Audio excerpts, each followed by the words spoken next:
Samantala, posibleng umabot pa ng 3 araw ang work-up o paghahanda para sa operasyon ni Janet Lim Napoles sa Matriz. Nananatili siya sa maliit na kwarto sa ospital ng Makati kasama ang kanyang asawa at isang babaeng pulis. Balitang hatid ni Jay Sabale.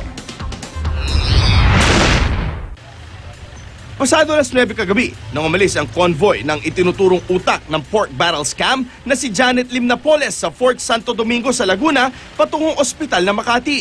Doble higpit ang seguridad ni Napoles nang umalis sa kampo. Naka-convoy sa kanya ang 2 pickup truck ng Special Action Force, 2 escort ambush vehicle at 2 motorcycle escorts. Meron din kasamang ambulansya pero hindi naman siya rito sumakay. Sa kabila ng mahigpit na seguridad, kapansin-pansin na walang bulletproof vest at hindi rin nakaposas ngayon si Napoles.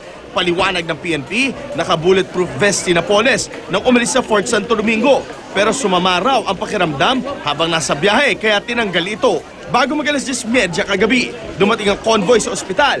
Pagbaba ng sasakyan ni Napoles, agad siyang ipinasok sa ospital ng kanyang mga escort. Sinakay din siya ng elevator paakyat ng ospital. Ayon sa Chief of Police sa Makati na si Senior Superintendent Manuel Lucban, mananatili si Napoles sa isang maliit na private room.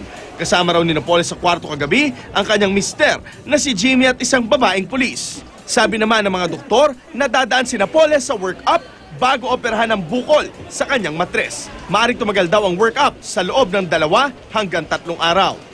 Jay Sabale, GMA News.